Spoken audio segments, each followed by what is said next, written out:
Good morning, everyone. Good morning. How are you? Good. Got your morning coffee? Yes. Well, I'm not going to talk too much about economics today. I'm going to talk about, well, it's still a lot of research. We went over a seller survey about a few weeks ago. We have a webinar. Some of you might have attended. It's a webinar online. And Chad invited me over to share some of the results with you. Now that webinar was about an hour, so I'm going to condense it to about 20-25 minutes or so. Great. So let's begin. Okay, so a little bit of background of the survey. It's a survey that we did back in August, September of last year. We collected about 600 random sample from home sellers. Again, this is a home seller survey. We want to find out what seller perspective is in terms of the market and how they work with agents and things like that. And we have been doing this survey for years. It's a survey that we do every year, and we have done it for about 10-15 years already. So 2013, let's first give you a little background of what happened in 2013. 2013 was a very competitive year, at least for the first half of the year as far as the market is concerned. Everyone probably will agree with me that it was very tight in terms of inventory, right? Even today, inventory is maybe a little bit better than last year, but still very tight. First half of the year last year was significantly tight because of investors buying properties that are also in the first-time buyers' choice of property. So in the first half of the year, at least, it was very competitive.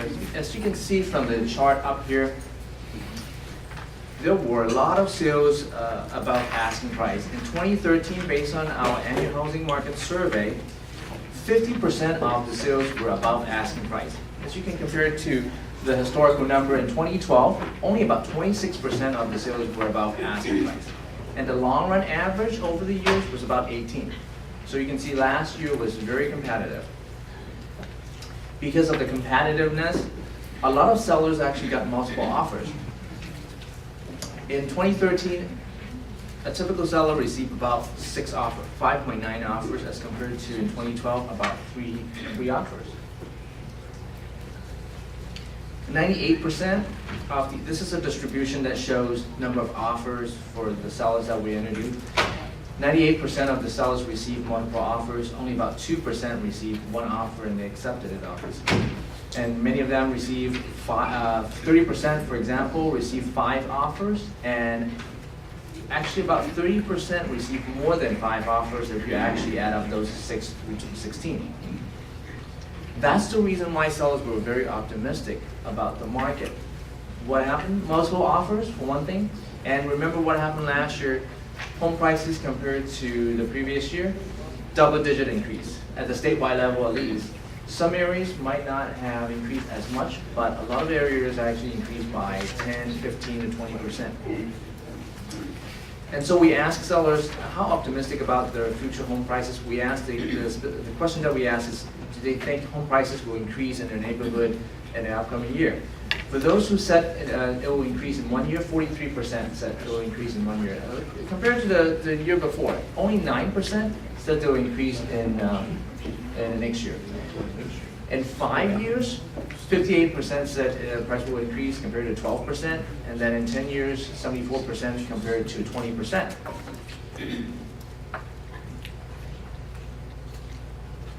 We also want to find out, what are the reasons for selling their property? In 2012, you still remember there were a little bit more distressed sales, a little bit more short sales, and a little bit of REO in 2012. So in year 2012, the number one reason for selling a property is because of financial difficulty. 58% said it was because of financial difficulty. They cannot afford their property to keep their house. There were some issues about concern about economy as well. The job insecurity, income uncertainty was 17% said that was the reason why they sold their property. But what happened in 2013? The number one reason changed a little bit in 2013. Financial difficulty was still up there. It's number 3. But the number one reason for selling their property was because they think it's the time is right and the price is right to move. Why? Well, as you see, as I said earlier, 2013, we saw a little bit of a price increase. Second reason, interest rates are not going to get any better. Well, we know that interest rate at the end of 2012, beginning of 2013, actually sort of bottomed out. In May or June, interest rates skyrocketed by about 100 basis points because the Federal Reserve announced the tapering of the bond buying program. So it jumped from 30-year fixed rate jumped from like 3.5% to about 4.5 within a month or so. So it's very reasonable for them to think that interest rates are not going to get any better. There are some fundamental reasons for selling their house as well, such as desire for a larger home, the change, the jobs, or the locations. Those are still up there. But the moving up is the number one reason for selling in 2013. For those people who moved, for those sellers who sold their property, what happened? Well, they either decided to rent a property to live in, or they either repurchase a property or they move into a property that they own, right? 2013, about 31% of those turn into renters. Now let's take a look. That number, if you compare it to the last 5 years, actually has been improving. See 2011, the number of people who sold the property and then decided to rent was 88%. 2012, market improved a little bit, as well as the economy. About 47% decided to repurchase, only 53% decided to rent. Last year was even better.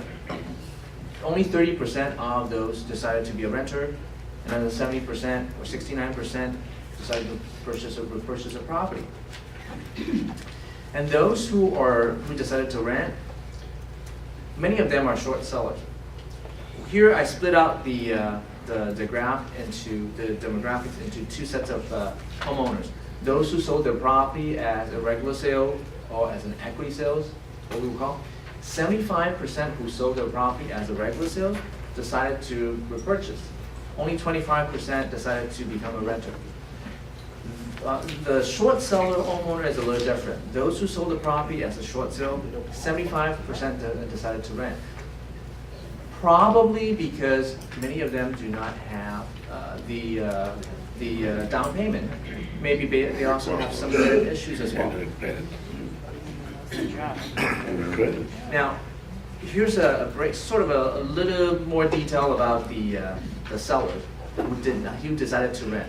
For those who decided to rent, we also asked whether they decide to buy a home in the future. 70% actually said they will buy a home in the future. Only about 30% said they're not going to buy a home in the future. So even for those renters, a big reason, again, is because of the credit issues and financial difficulty of buying a home right away. And here's a slide that shows what happened. For those renters, we asked what are the reasons why they're not buying. And the number one reason, and we stack up the reasons between 2012 and 2013. The darker blue line is 2013, and the number one reason was, as I said earlier, because of credit issues. Number two reason, which 25% said the reason was because of insufficient down payment. Notice also that when you compare the second reason to insufficient down payment, it dropped significantly from 2012. It was 40% previously, now it's 25%. Again, it is because of the housing market gaining a lot of, the home prices gaining by about 20% or so in 2013 that allowed people to have a little bit more allowed sellers to have a little bit more down payment to pay for their next home. We still have some who said renting is more affordable, with 24% saying that's the reason why they sold, compared to 15%. And of course, there are some other reasons, such as uncertainty about income, insufficient income, and things like that. Let's take a look at a brief description of the demographic of the sellers. Home sellers, in 2013, they have a median age of about 46. Very typical, it's been consistent throughout the last few years. Many of them are Gen X and Gen Y. If you take a look at this graph here, the historical comparison, you notice that in 2006, where the purple line is, there were a lot of boomers. People who were born between 1946 to 1964. As we move, in the last few years, as we get more and more people in the Gen X and Gen Y, or Gen Y going into the job market, we're seeing, and of course, housing market, home prices become a little bit more affordable after the market collapse in 2007. We are seeing a little bit more Gen X and Gen Y buying homes or selling homes. A lot of them remember the first-time buyer tax credit in 2008, 2009, 2010. Because of the first-time buyer tax credits, many of those first-time buyers now, there were a lot of first-time buyers then, those first-time buyers now, they're moving up to another home to take advantage of the interest rates. So there are a lot of Gen X and Gen Y. Gen X and Gen Ys, in fact, make up about 55% of the total seller population. Half of the sellers are married. There are some singles. There are some who are other status, like family or some other status. Minorities became the majority. And I'll show you a graph. I'll show you a graph in a second. Asian population, Asian sellers made up about 25% of the total number of sellers. Hispanic sellers made up about 26%. Now compared to what happened in 2002, for example, where the green line is, the green bar is, back in 2002, majority of the sellers were white Caucasian. So throughout the years, in the last 10, 11 years, the seller population has become more diverse. Asian population still, back in 2002, make up maybe about 20%, now it's 25%. Hispanic population increased from about 15 to about 26% in 2013. So definitely sellers are getting more diverse in recent years. Household income stayed about the same at around 80,000 or so, with a median income of about 80,000 or so. And it hasn't changed much throughout the last few years. It might have changed a little bit from 2002, but it hasn't changed much in the last few years. So let's take a look at what happened when, what actually happened when sellers decided to sell. We asked a typical home, we asked a seller how long they considered selling a home before actually doing so. You know, it takes a little bit of a mentality to put your house up on market. And typically a seller, it takes them about a year before actually considering it, before actually doing so. Of course, look at the graph here. It shows the distribution of months of how long they consider before selling. Some actually consider selling for like 10 years, 120 months, right? Wow, that's a minority, of course. I think those are people who have been thinking about selling, and of course the market collapsed, and then they decide, okay, well, maybe I should wait for the market to come back up before selling it, and it might be a good time last year for them to sell. As I said, you know, it's been consistent in the last 3 years or so. People consider selling for about 12 months or so before selling. Now, market was very competitive, as I said earlier. So it took a home was stay on the market for about 6 weeks or less in 2013.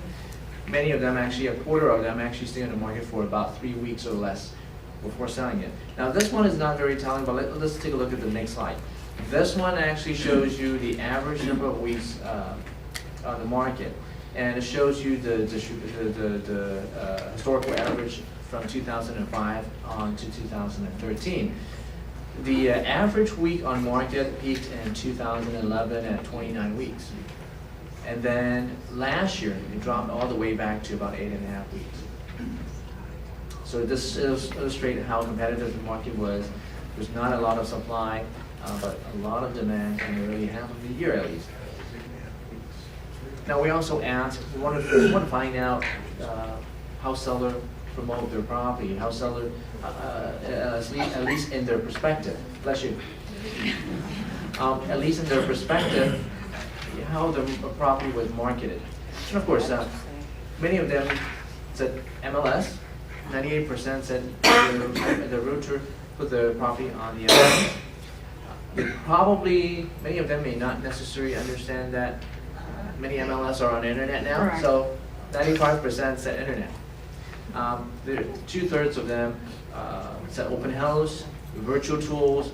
Now, and we have heard anecdotally that there have been a little bit more pocket listings in the last year or so.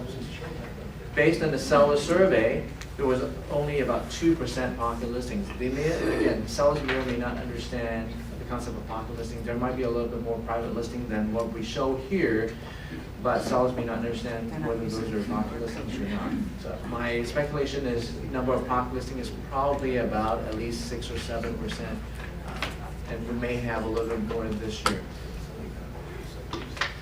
Now, you saw that internet was one of the main venue for sellers to promote their property. And we asked them what are the important websites for sellers. Here are the top 3. Realtor.com continued to be the number 1 for the MLS, obviously. So it's a website that they continue to put the property on their MLS. 24% at Zillow. Yahoo Real Estate used to be the number 3, but it disappeared in 2013. Trulia actually was the number 3 in 2013. I mentioned, and you saw earlier, that, let me go back to the previous slide. Many of them actually use social media, or like to use social media. And on this slide, it says 49% actually use social media, such as Facebook and LinkedIn, to promote their property, right? So here are the percent of sellers who said they use social media. Now, that doesn't have to be actually promoting it. They said, we asked the question whether they use social media in their home buying selling process. It might be a way to communicate with their agents as well. And 2010 was, you can see the big difference. 2010 was only 24%, and then it jumped to 77, 74, and 74% in 2013. Big jump. I think in the last few years, we're seeing a little bit more people using social media in their selling process or buying process. It's free. That's why. Now, and at the end of the PowerPoint, I'll show you a slide that it might help you in promoting social media stuff. So here are the websites that, here are the type of social media websites that we use. 83% said Facebook, 52% use Twitter, 39% use YouTube, 24% use LinkedIn, and 19% use Yelp. Let's take a look at the relationship between sellers and agents. We asked sellers how they actually connect with their agent. A lot of them said internet. It's very general. Said internet. 51% actually connected with their sellers through internet. Now, second one is the agent is someone whom they worked with before, with 26%. Now, 26% is not. It doesn't look like a very huge number, but I don't have the historical number here. But in 2012. Sellers who said they connected with their agent because they worked with them previously was only 3%. So we saw a significant jump in that category in 2013.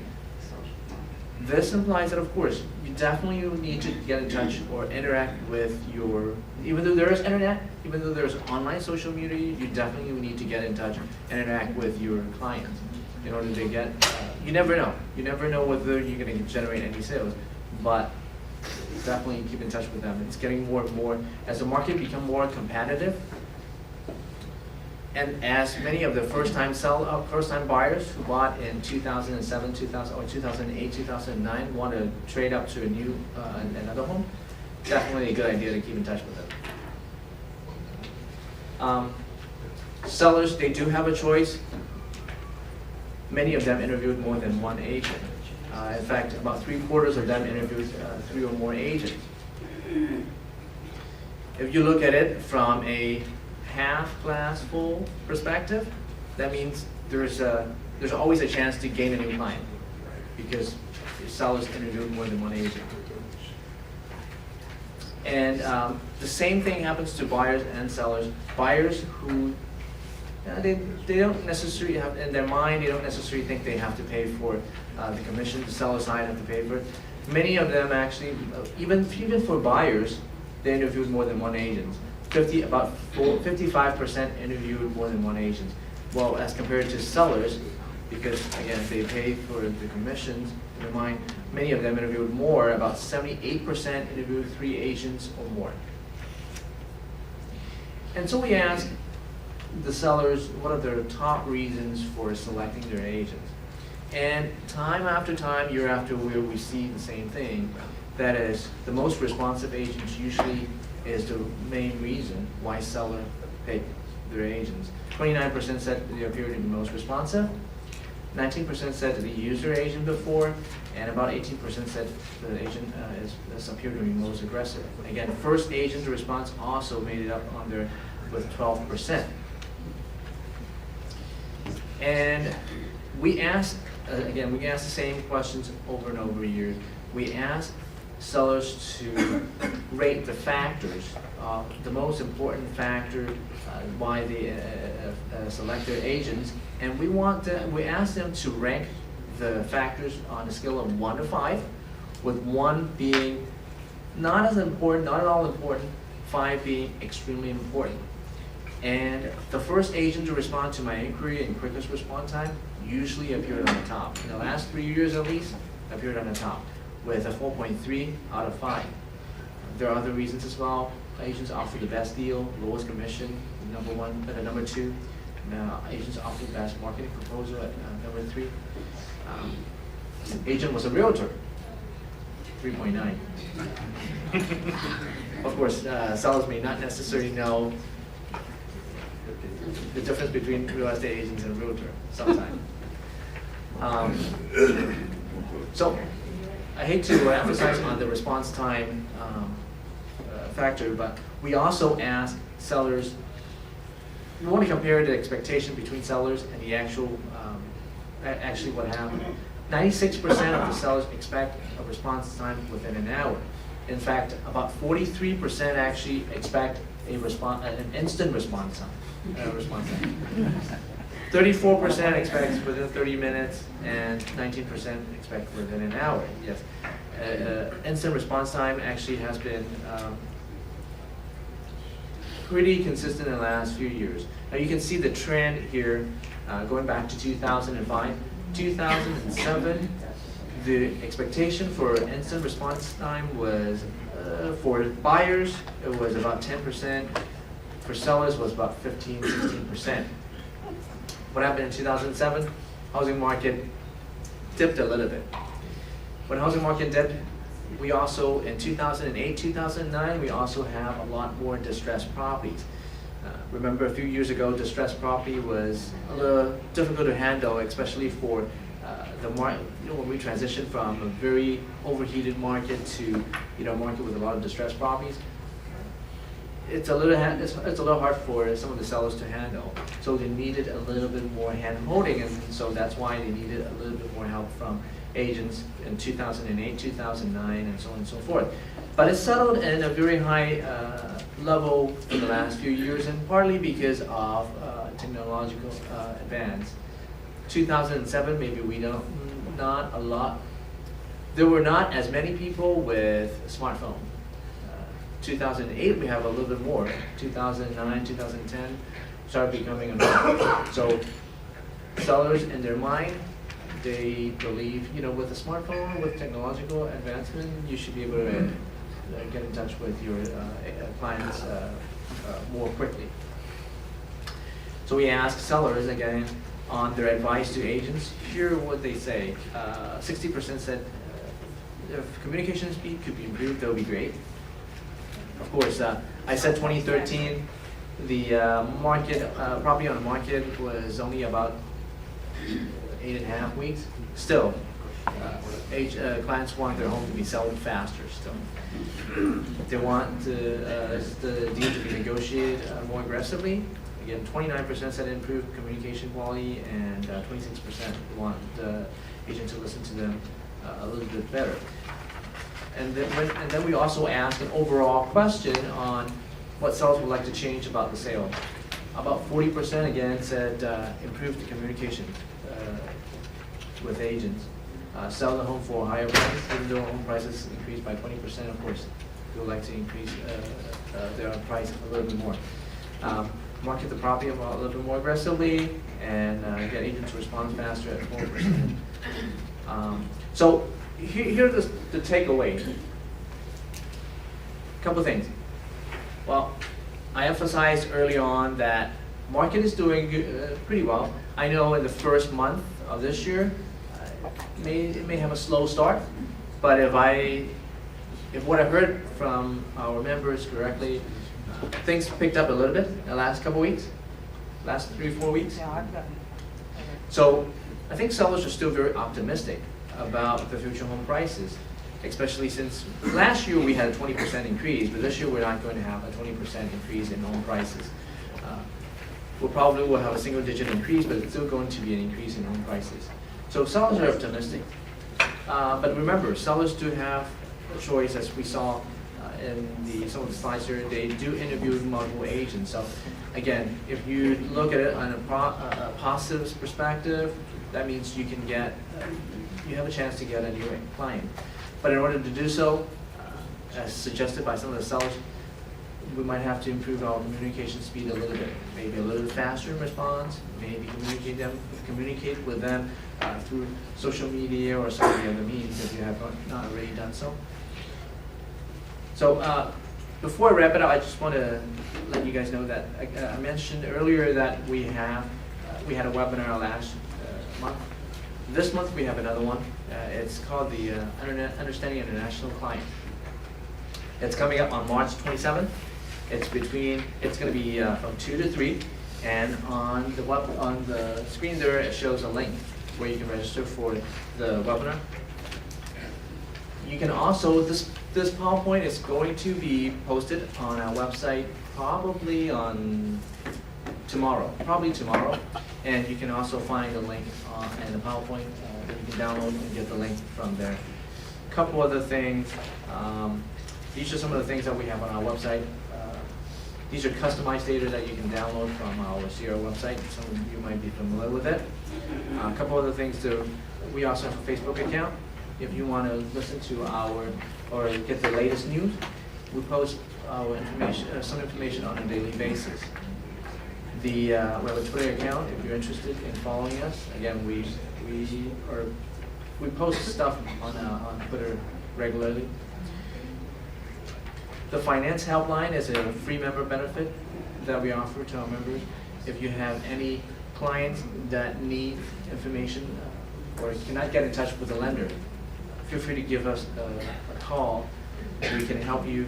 Again, the number is up there, the email is up there as well. Along with the finance helpline, we have a workshop coming up on March 20th.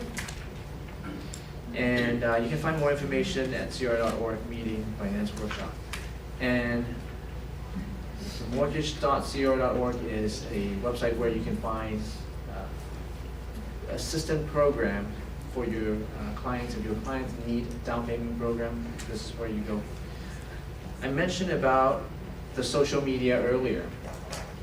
If you need help with social media, there is a service called that C.A.R. or the for-profit side offers, a social media concierge.